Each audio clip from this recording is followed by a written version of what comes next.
এটা আমি কিছুই বলতে পারি না। আগে তো এত টাকা হতো না, কিশোরগঞ্জ পাগলা মসজিদের ইতিহাস। 10-15 হাজারও হতো না, বাংলাদেশ কিশোরগঞ্জ এখন এত হয় পাগলা আল্লাহ মসজিদের রাব্বুল আলামিন জানেন। ইতিহাস। মানুষের একটা ধারণা আগের থেকেই আছে যে পাগলা মসজিদে টাকা দিলে পরে মনের আশা পূরণ হবে। এই ধারণার ভিত্তিতেই মানুষ দেয়, এটাই ক্রমে ক্রমে বাড়ছে। অথচ মাসলা হলো মক্কা, মদিনা এবং ফিলিস্তিনের যে বাইতুল আকসা, মসজিদ আকসা, এই 3 মসজিদ ব্যতীত পৃথিবীর সব মসজিদের মর্যাদা সমান। হ্যাঁ, পাগলা মসজিদ, বালা মসজিদ, সব মসজিদ সমান। এখানে কেন মানুষের এরকম হলো এটা রাব্বুল আলামিন জানেন। এখন এটা দিন দিন মিডিয়া এটাকে প্রচার করতেছে, যে কারণে এটা আরো বাড়তেছে। হ্যাঁ, কিন্তু আসল মাসলা এটাই, সব মসজিদের।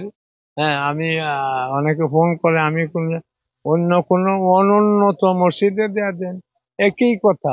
হ্যাঁ, কাজে এই উদ্দেশ্যেই মানুষ এখানে আসেও বেশি আর দানও করে। আর মহিলারা আছে বেশি। তা আমি আগে মহিলাদেরকে আশা না করতাম আর তখন থেকে আরো বেশি আসে। এখন আমি কই না কিছু। আমি এই মসজিদে আছি 1979 সাল থেকে, প্রায় 46 বছর অতিক্রম হতে চলছে। হ্যাঁ, আগে এই অবস্থা ছিল না, ক্রমে ক্রমে বেড়ে আসছে। হ্যাঁ, হ্যাঁ,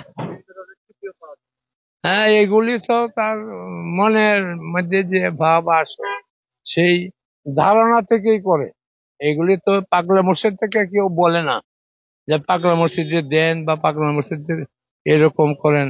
আগে তো পাগলা মসজিদে ইট উল্টাইতো, গাছের সুতা বাঁধতো। আমি আসার পর এগুলি বন্ধ করে দিছি। এইগুলির মধ্যে কোনো ইট উল্টাইলে কেন, মসজিদ উল্টাইলেও হবে না যদি আল্লাহ না করে।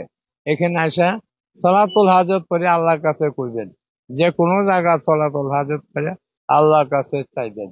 ইট উল্টানি, এটা এইগুলি সমস্ত বাজে প্রথা আমি আসার পরেই আমি বন্ধ করে দিচ্ছিলাম। এখন এগুলি আর হয় না। হ্যাঁ,